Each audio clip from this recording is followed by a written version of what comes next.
오늘 읽으신 하나님의 말씀입니다. 요한복음 2장 1절에서 11절 말씀까지 한 절씩 교독합니다. 요한복음 2장 1절에서 11절입니다. 사흘째 되던 날 갈릴리 가나에 혼례가 있어 예수의 어머니도 거기 계시고 포도주가 떨어진지라 예수의 어머니가 예수에게 이르되 저들에게 포도주가 없다 하니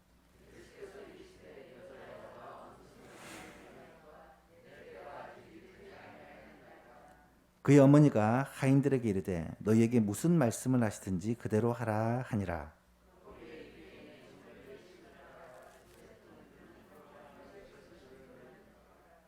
예수께서 그들에게 이르시되 항아리에 물을 채우라 하신즉 아귀까지 채우니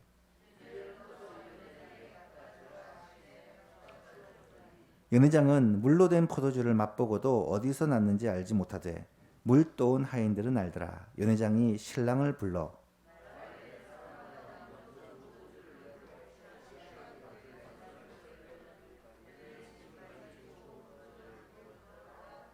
함께 있습니다. 예수께서 이 첫 표적을 갈릴리 가나에서 행하여 그의 영광을 나타내심에 제자들이 그를 믿으니라. 아멘. 우리가 너무 잘 아는 말씀이죠. 갈릴리 가나에서 혼인잔치를 통해서 회복의 은혜를 사모하며 라는 제목으로 함께 말씀을 나누고자 합니다. 3년 만에 열리는 부흥사경회가 이제 딱 이틀 남았습니다. 우려했던 대로 코로나 확진자는 기하급수적으로 늘어서 10만 명의 시대가 되었고 아마 내일도 10만 명이 넘을 것 같습니다. 우리 교회 성도 가운데서도 감기 기운이 있거나 목이 아프거나 코로나 비슷한 증상이 있다라는 분들이 속속 그렇게 연락을 들어옵니다. 하지만 그 가운데서도 부흥의 준비는 잘 진행되고 있고 내일 모레부터 이곳에서 3일 동안 부흥사경회가 진행이 될 것입니다. 코로나 상황은 여전히 심각하지만 놀랍게도 오늘 새로 발표된 사회적 거리두기는 오히려 소폭 완화되는 방향으로 발표가 났고요. 어쨌든 이제 그 끝이 점점 보이는 것 같습니다. 참 감사하죠. 코로나 팬데믹이 이제는 엔데믹으로 독감과 같은 전염병으로 거의 여겨지는 것 같습니다.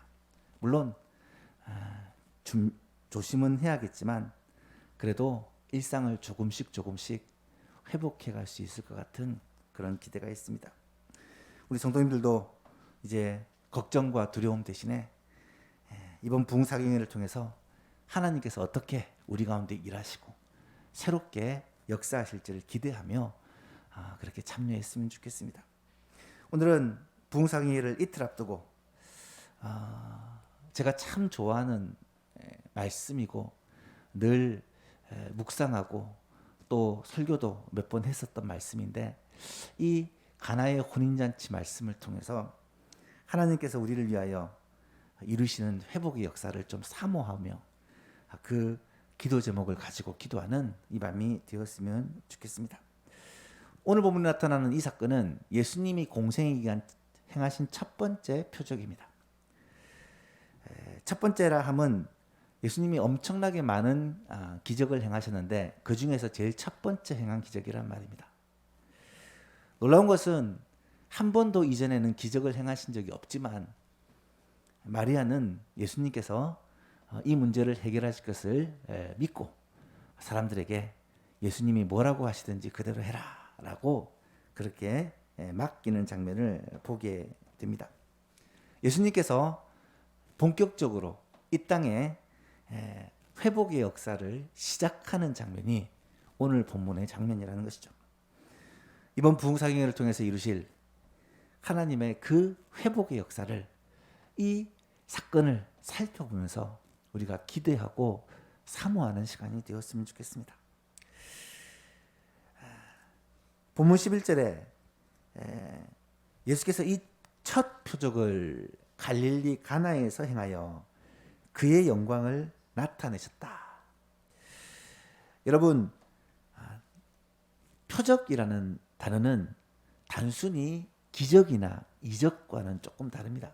표적이라는 단어는 헬라어로 스메이온이라는 단어인데 그 뜻이 어떤 의미를 가지는 기적을 얘기합니다. 영어로 얘기하면 miraculous sign. 미라클은 미라클인데 사인을 가지는 어떤 신호를 가지는 어떤 메시지가 있는 그런 기적이라는 것입니다.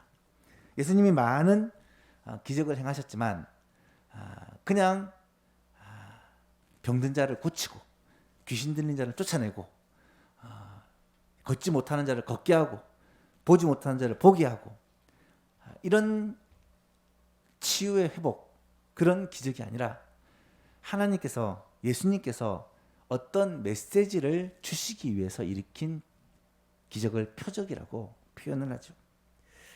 오늘 본문의 이 첫 번째 기적이 바로 표적이라는 것입니다. 이 사건을 통해 예수님께서 우리에게 전달하시고자 하는 분명한 메시지가 있다는 말입니다. 그렇다면 예수님은 과연 이 표적을 통해 어떤 메시지를 전해주려 하는 것일까? 11절을 다시 보시면 예수께서 이 첫 표적을 갈릴리 가나에서 행하여 그의 영광을 나타내셨다. 이 표적을 통해 예수님의 영광을 나타내셨다. 그래서 제자들이 예수님을 믿게 되었다라고 기록을 합니다. 이 표적을 통하여서 예수님은 자신의 영광을 나타내셨습니다.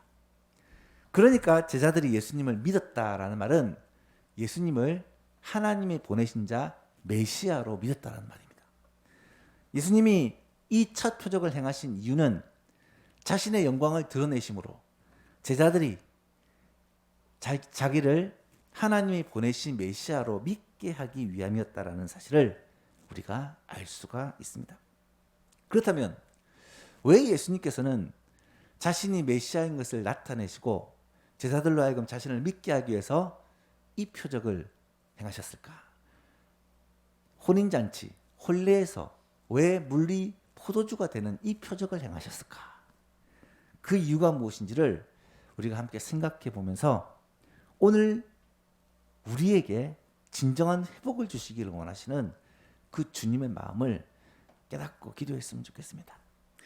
두 가지를 우리가 기도 제목으로 붙잡고 기도할 텐데요. 첫 번째가 이 표적이 담고 있는 첫 번째 메시지는 뭐냐면 예수님이 이 땅에 오신 목적이 자기 백성으로 하여금 기쁨과 평강을 풍성하게 누리게 하기 위함이다 라는 사실입니다. 여러분 예수님이 가나의 혼인잔치에서 첫 표적을 행하신 것은 예수님이 왜 이 땅에 오셨는지를 보여주는 그런 표적인데 예수님이 오신 목적이 뭐냐면 바로 우리의 삶에 기쁨과 평강을 충만하게 채우시기 위함이다. 여러분 잔치집에 포도주가 떨어졌습니다. 예수님 당시에 잔치는 여러 잔치가 있는데 그 중에서 제일 큰 잔치가 혼인잔치입니다. 이 혼례는 일반적으로 7일간 진행이 되는데 7일 동안 끊임없이 음식이 제공이 되고 또 포도주가 제공이 됩니다.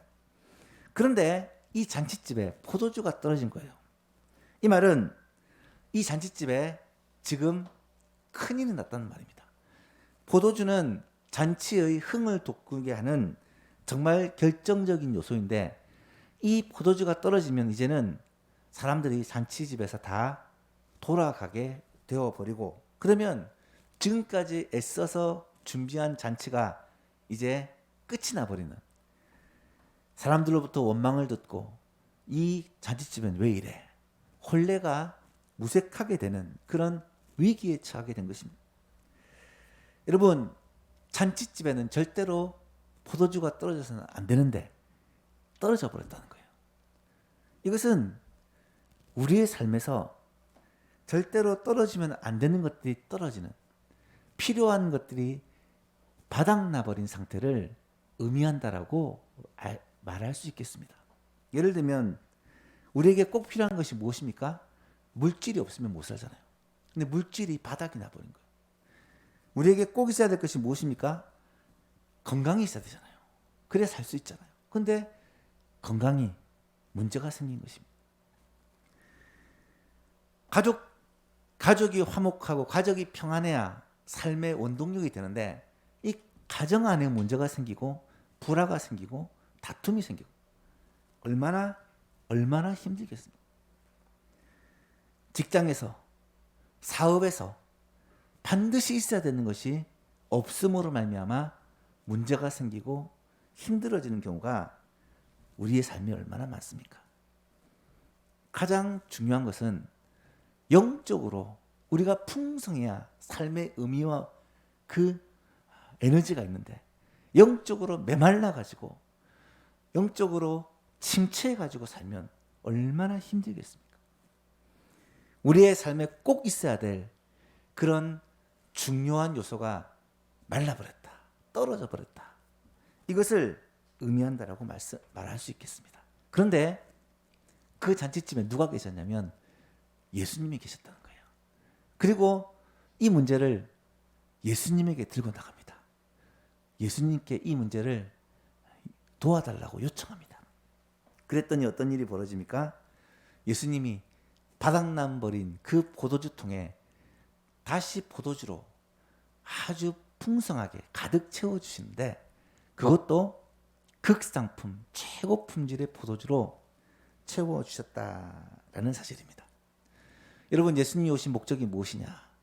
바로 이를 위해서 오셨습니다. 예수님이 말씀하시죠. 도둑이 오는 것은 도둑질하고 죽이고 멸망시키려는 것뿐이요, 내가 온 것은 양으로 생명을 얻게 하고 더 풍성히 얻게 하려는 것이다 라고 말씀합니다. 우리의 삶에 풍성한 기쁨과 풍성한 은혜와 풍성한 평강을 주시기 위해 예수님이 오신 것이라는 말이죠. 예수님이 온 것은 우리 인생의 바닥난 포도주통에 다시 한번 생명과 기쁨과 만족으로 충만하게 채우시기 위해서 오신 것입니다. 우리의 필요를 풍성하게 채우시기 위해 예수님이 오신 거예요. 예수님은 지금도 우리의 바닥난 그런 포도주통에 포도주를 풍성하게 채우시고 우리의 삶의 생명력을, 우리의 삶의 은혜를, 우리의 삶에 필요한 모든 것들을 채우시는 그런 분이시라는 말이 이 가나의 혼인잔치의 표적을 통하여 보여주시는 예수님이 오신 목적이요, 예수님이 하시는 일이라는 거예요. 성경에서 포도주는 일반적으로 기쁨을 상징합니다. 시편 104편에 보면 포도주를 가리켜 사람의 마음을 기쁘게 하는 포도주다. 이 포도주는 과실로 포도로 만든 술인데 이 당시에 이 팔레스틴 지역은 이 물이 사람이 마시기에 적절하지 못한 물입니다. 그러다 보니까 약간 포도주를 섞어서 포도즙을 가지고 이 물을 만들어서 이 물을 마시면 탈이 나지 않고 문제가 되지 않아서 포도주를 그렇게 음료수로 물로 마셨다라고 합니다. 이 포도주는 어떻게 보면 생필품이라는 거예요. 꼭 있어야 되는 요소라는 것입니다. 그런데 이 포도주는 알코올이 있기 때문에 마시면 기분이 좋아지잖아요. 그래서 구약성경에서 보면 이 포도주를 갖다가 기쁨과 만족을 상징할 때 자주 등장을 합니다. 특별히 포도주를 만드는 포도나무나 또 포도 열매를 이런 기쁨과 풍요함의 상징으로 표현하는 경우가 성경 곳곳에 나타납니다. 대표적인 것이 야곱이 12아들들을 축복하는 장면이 창세기 49장에 나타나는데요. 그 말씀 중에 유다에 대한 예언이 창세기 49장 10절 이하에 나타납니다. 규가 옛날에는 홀이라고 표현했죠. 유다를 떠나지 아니하며 통치자의 지팡이가 그 발 사이에서 떠나지 아니하기를 실로가 오시기까지 이르리니 그에게 모든 백성이 복종하리로다. 메시아의 예언입니다. 그리고 이어서 뭐라고 기록을 하냐면 그의 나귀를 포도나무에 매며 그의 암나귀 새끼를 아름다운 포도나무에 맬 것이요 또 그 옷을 포도주에 빨며 그의 복장을 포도즙에 빤다. 그의 눈은 포도주로 인하여 붉겠고 많이 마시니까 눈이 충혈되어 있는 것. 그의 이는 우유로 말미암아 희리로다. 이것은요, 메시아가 오시면, 메시아 왕국이 이르면, 예수 그리스도가 오시면 풍성한 만족을 누리게 될 것을 비유한 것인데, 얼마나 포도나무가 많으면 나귀를 포도나무에다 묶고 나귀 새끼를 포도나무에다가 이렇게 매겠습니까? 집집마다 포도나무가 있다는 거예요. 그리고 포도주가 얼마나 많으면 물 대신 포도주에 옷을 빨겠습니까? 비유적인 표현인데요. 그만큼 포도나무와 포도주가 풍성하다라는 표현입니다. 메시아 왕국은 이렇게 기쁨이 충만한 나라요, 풍성한 나라라는 것을 그렇게 상징적으로 보여주는 말씀입니다.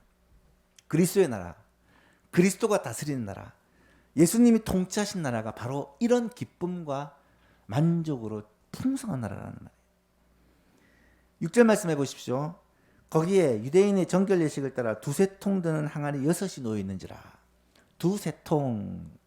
여기서 통이라고 사용된 이 메트레세스라는 단어가 약 한 40리터 정도를 의미하는 가정용 용기라고 합니다. 두세 통은 약 100리터라고 생각하시면 돼요. 100리터가 얼마나 크냐? 제법 큽니다. 제법 큽니다. 우리가 보통 요즘 생수가 2리터잖아요. 그게 한 50개가 돼야 100리터가 되는 거예요. 제법 큰 통입니다. 그 통에 아귀까지 물을 채우는데 그것도 이 통이 6개나 있는 거예요. 그 많은 통에 물을 아귀까지 채우는데 그 물이 다 포도주가 된 것입니다. 그것도 아주 좋은 포도주가 된 거예요. 예수님은 우리의 바닥난 포도주통을 넘치도록 채워주시는, 풍성하게 채워주시는 분이다라는 것을 우리는 분명히 알게 됩니다. 예수님이 첫 번째 하신 이 기적은 예수님의 그 풍성함과 예수님의 그 기쁨과 만족을 상징적으로 표현해주는 표적이다라고 말할 수 있습니다. 사랑하는 여러분, 혹시 여러분의 삶에 메말라 버린 것이 있습니까? 건강이 필요합니까? 물질이 필요합니까? 여러분의 삶에 어떤 문제점이 있습니까? 가족들이 문제입니까? 영적인 상태가 문제입니까? 아니면 해결할 수 없는 어떤 여러분만의 문제가 있습니까? 우리의 소망교회에 당면한 어려움이 무엇입니까? 이제 우리나라 대한민국이 겪고 있는 아픔과 어려움이 어떤 것입니까? 우리 인생에 꼭 필요한 포도주통에 포도주가 말라버리고 꼭 있어야 될 것이 없는 이 결핍 속에 살고 있는 우리들에게 예수 그리스도께서 기쁨과 평강으로 풍성하게 채워주고 우리의 필요를 넘치도록 채워주겠다라는 약속이 바로 이 표적이라는 거예요. 예수님이 그 포도주통에 포도주를 다시 풍성하게 넘치도록 채워주신 것은 우리의 삶에 바닥난 메마른 것들을 주님께서 다시 회복해 주시겠다는 약속의 말씀이라는 거예요. 오늘 밤 기도할 때 하나님, 우리의 삶에 이런 필요가 있습니다. 이것이 꼭 있어야 되는데 메말라 버렸습니다. 이것이 육신의 문제이든 영적인 문제이든 가정의 문제이든 교회의 문제이든 이 나라 이민족의 문제이든 그 어떤 결핍과 그 어떤 메마름도 예수 그리스도 앞에 이 문제를 들고 나가 간구할 때 풍성하게 채워주신 것처럼 다시금 풍성하게 회복될 줄로 믿습니다. 이 말씀 붙들고 기도했으면 좋겠어요. 하나님, 우리 가정의 필요를 채워주십시오. 하나님, 우리 심령에 메말라버린 심령의 이 갈급함을 채워주십시오. 하나님, 이 나라의 이 위기와 어려움을 주님께서 회복시켜 주십시오. 특별히 이번 부흥사경회를 통하여 우리의 필요를, 우리의 그 메말라버린 심령에 하늘의 단비를 부어주시고 우리의 삶에 메말라버린 그 물질과 건강과 필요를 주님께서 풍성하게 채우사 하나님께서, 예수님께서 우리와 함께 하시고 우리의 필요를 채우시는 분임을 경험하고 간증하게 하여 주십시오. 제목을 가지고 같이 한번 기도했으면 좋겠습니다. 두 번째가 무엇입니까? 이 표적은 두 번째 메시지가 뭐냐면 예수님께서 이 땅에 오신 목적이 아무 가치 없는 우리를 값진 보배로 바꾸시기 위함이다 라는 메시지입니다. 다시 보시면 이 6절에 거기에 유대인의 정결 예식을 따라 두세 통 드는 돌 항아리 6이 놓였다. 아까 돌 항아리가 어느 정도 용량이라고 말씀드렸죠. 100리터가 되는 항아리가 6개가 놓였는데 그 항아리의 용도가 뭐냐? 유대인의 정결 예식을 위한 것입니다. 유대인의 정결 예식이라는 것은 손과 발을 씻는 거예요. 여러분, 유대인들은 음식을 먹을 때 반드시 손을 씻게 되어 있습니다. 물론 먹기 전에 손을 씻는 건 당연한 것이지만 단순히 위생 차원이 아니라 정결 예식을 위해서 손을 씻게 되어 있습니다. 또한 어떤 집에 들어갈 때는 반드시 발을 씻게 되어 있습니다. 왜냐하면 오늘 우리처럼 구두나 운동화를 신고 다니는 게 아니라 샌들을 그들은 신고 다니는데 모래로 이루어진 이 길을 다니다 보면 어쩔 수 없이 발에 먼지가 많이 쌓이게 됩니다. 그러면 집에 들어가기 전에 반드시 물로 그 먼지를 씻어내는 그런 정결 예식을 행해야만 했다는 거예요.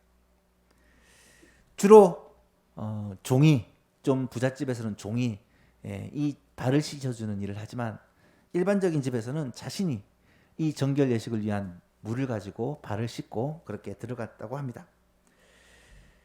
여러분, 발을 씻는데 정수기 물을 받아서 발을 깨끗이 씻는 그런 분 계십니까?